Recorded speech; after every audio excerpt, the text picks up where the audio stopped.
ಧರ್ಮಸ್ಥಳ ನಮ್ಮ ರಾಜ್ಯದಲ್ಲಿ ಒಂದು ಉತ್ತರ ಕಾಶಿ ಏನು ಹೇಳ್ತಾರಲ್ಲ ಹಾಗೆ ಭಾರಿ ಪ್ರಸಿದ್ಧವಾದಂಥ ಒಂದು ಧಾರ್ಮಿಕ ಕ್ಷೇತ್ರ ಇದೆ. ಇವತ್ತು ಅದರ ವಿಚಾರವಾಗಿ ವಿರೋಧ ಮತ್ತು ಪರ ಭಾಳ ನಡೀತಾ ಇದೆ. ನನ್ನ ಇದರ ಪ್ರಕಾರವಾಗಿ ಧಾರ್ಮಿಕ ಕ್ಷೇತ್ರಗಳಲ್ಲಿ ನಾವು ಯಾರೂ ಹಸ್ತಕ್ಷೇಪ ಮಾಡುವಂಥದ್ದು ತಪ್ಪಾಗುತ್ತೆ, ಅದು ಮಾಡಬಾರ್ದು ಅಂತ ನನಗೆ ಅನಿಸ್ತದೆ. ಯಾಕಂದರೆ ಆ ಕ್ಷೇತ್ರಕ್ಕೆ ಭಾಳ ಜನ ಭಕ್ತಾದಿಗಳು ಮತ್ತು ನಂಬಿಕೆ ವಿಶ್ವಾಸ ಇಟ್ಕೊಂಡು ಹೋಗುವಂಥದ್ದು ನಾವೆಲ್ಲರೂ ನೋಡಿದ್ದೀವಿ. ನನಗೆ ಇವತ್ತು ಅನಿಸಿದ ಪ್ರಕಾರ ಅಲ್ಲಿ ಇವತ್ತು ಸೌಜನ್ಯ ಕೇಸು ಇನ್ನೊಂದು ಕೇಸು ಅಂತ ಹೇಳಿ ಅಲ್ಲಿ ಗೊಂದಲಗಳನ್ನು ಸೃಷ್ಟಿ ಮಾಡೋದು ಇನ್ನೊಂದು ಮಾಡೋದು ಎಲ್ಲ ಮಾಡ್ತಾ ಇದ್ದಾರೆ ಅನ್ನೋ ನನಗೆ ಗೊತ್ತಿದೆ. ಆದ್ದರಿಂದ ನಾನು ಎಲ್ಲ ಎರಡು ಕಡೆಗೂ ಹೇಳೋದಿಷ್ಟೇ, ಪರ ವಿರೋಧ ಹೇಳೋದಿಷ್ಟೇ, ಧಾರ್ಮಿಕ ಕ್ಷೇತ್ರಗಳನ್ನು ಅಪವಿತ್ರ ಮಾಡಲಿಕ್ಕೆ ಹೋಗಬೇಡಿ ಅಂತ ನಾನು ಇವತ್ತು ಕಡ್ಡಾಯವಾಗಿ ನಾನು ಹೇಳ್ತಾ ಇದ್ದೀನಿ. ಯಾಕಂದರೆ ಇದು ನಮ್ಮಲ್ಲಿ ನಂಬಿಕೆ ವಿಶ್ವಾಸ ಇಟ್ಕೊಂಡು ಹಿಂದಿಂದಲೂ ನಾವು ಬಂದಿದ್ದೀವಿ. ಇವತ್ತು ನಾವು ಹಿಂದೆ ಬಾಲ್ಯದಿಂದಲೂ ಸಹ ಆ ಕ್ಷೇತ್ರಕ್ಕೆ ಹೋಗಿ ಬರುವಂಥದ್ದು, ಅಲ್ಲಿ ಆ ನಂಬಿಕೆ ವಿಶ್ವಾಸಗಳು ಇಟ್ಕೊಂಡು ಬಂದಿದ್ದೀವಿ. ವೀರೇಂದ್ರ ಹೆಗ್ಗಡೆಯವ್ರ ಬಗ್ಗೆಯೂ ಸಹ ಅಪಾರವಾದಂಥ ಗೌರವ ಇಟ್ಕೊಂಡು ಬಂದಿದ್ದೀವಿ. ನಾನು ಸರ್ಕಾರಕ್ಕೂ ಹೇಳೋದು, ಇವತ್ತು ಏನು SITಯಲ್ಲಿ ಇದು ಮಾಡಿದ್ದಾರೆ, ಒತ್ತಡ ಜಾಸ್ತಿ ಹಾಕಿದ್ದಾರೆ ವಿರೋಧ ಇರುವಂಥವ್ರು, ಅದರಿಂದ SIT ಹಾಕಿರ್ಬೋದು ನನಗೆ ಅನ್ನಿಸ್ತದೆ. ಆದರೆ ಧಾರ್ಮಿಕ ಕ್ಷೇತ್ರದಲ್ಲಿ ಅಪವಿತ್ರ ಮಾಡುವಂಥ ಕೆಲಸವನ್ನು ಯಾವುದೇ ನಮ್ಮ ಸರ್ಕಾರದೂ ಇದು ಮಾಡೋದು ಬೇಡ ಅಂತ ನನಗೆ ಅನ್ನಿಸ್ತದೆ. ಅದ್ರ ಬಗ್ಗೆ ನಾನು ಹೇಳ್ತಾ ಇದ್ದೀನಿ. ಯಾಕಂದರೆ ಇವತ್ತು ನೋಡಿ, ನಮ್ಮ ಸಿಗಂದೂರು ಕ್ಷೇತ್ರನೂ ಸಹ ಹಿಂದೆ ಇದ್ದಂಥ BJP ಸರ್ಕಾರದಲ್ಲಿ ಅದನ್ನು ಇವತ್ತು ಮುಜರಾಯಿಗೆ ಹಾಕಿದ್ರು ಇವರೆಲ್ಲ ಸೇರ್ಕೊಂಡು.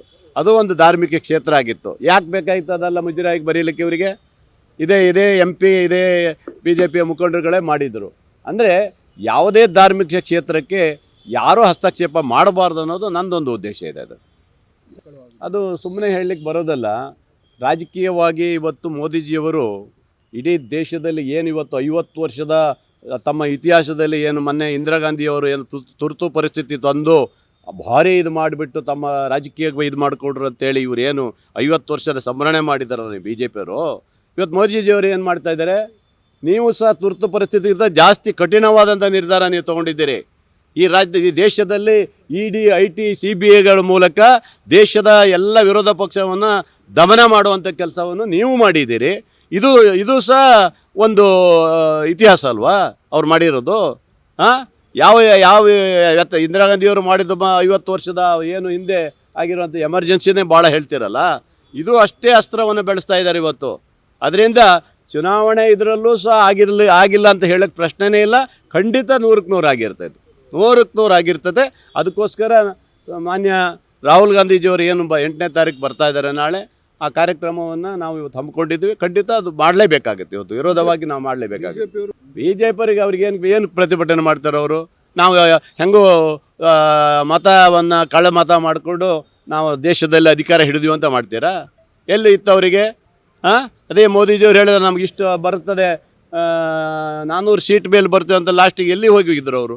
ಇವತ್ತು ಚಂದ್ರಬಾಬು ನಾಯ್ಡು ಮತ್ತು ಬಿಹಾರದ ನಿತೀಶ್ ಕುಮಾರ್ ಇಲ್ಲ ಅಂತ ಹೇಳಿದ್ರೆ ಇವತ್ತು ಏನೂ ಇರಲಿಲ್ಲ ಅವರು, ಅಲ್ವಾ? ಅಂದರೆ ನಡೆದಿದೆ, ಕಳ್ಳ ಮತದಾನ ನಡೆದಿದೆ. ಅದರಿಂದ ನಾವು ಒಂದು ಹೋರಾಟ ಮಾಡುವಂಥ ಕೆಲಸವನ್ನು ಕೇಂದ್ರದ ವಿರುದ್ಧ ಮಾಡ್ತೀವಿ. ನಾವು ಖಂಡಿತ ಆಗಬೇಕು, ಇವೆಲ್ಲ ಆಗಬೇಕು. ಮೋದಿಜಿಯವರಾಗಿದ್ದು ಕಳ್ಳ ಮತದಾನದಿಂದಲೇ ಇವತ್ತು ದೇಶದ ಚುನಾವಣೆಯಲ್ಲಿ ಇವತ್ತು ಗೆದ್ದು ಬಂದಿದ್ದಾರೆ ಅವರು. ಇದರಲ್ಲಿ ಎರಡು ಮಾತಿಲ್ಲ ಇವತ್ತು. ಯಾಕಂದರೆ CBI ED ನೋಡಿ, ಸುಪ್ರೀಂ ಕೋರ್ಟೇ ಹೇಳಿದೆಯಲ್ಲ, ನಿಮ್ಮ EDಗಳಿಗೆಲ್ಲ ಏನು ಕೆಲಸ ಇಲ್ವ ನಿಮಗೆ ಬೇರೆ ಅಂತ ಹೇಳಿದಾಗ ಇವೆಲ್ಲ ಚಾಟಿ ಬೀಸ ಇರಬೇಕಾದ್ರೆ ಇವ್ರು ಮಾಡಿರ್ತಾರಂತ ನನ್ನದೊಂದು ಭಾವನೆ ಇದೆ ಇವತ್ತು.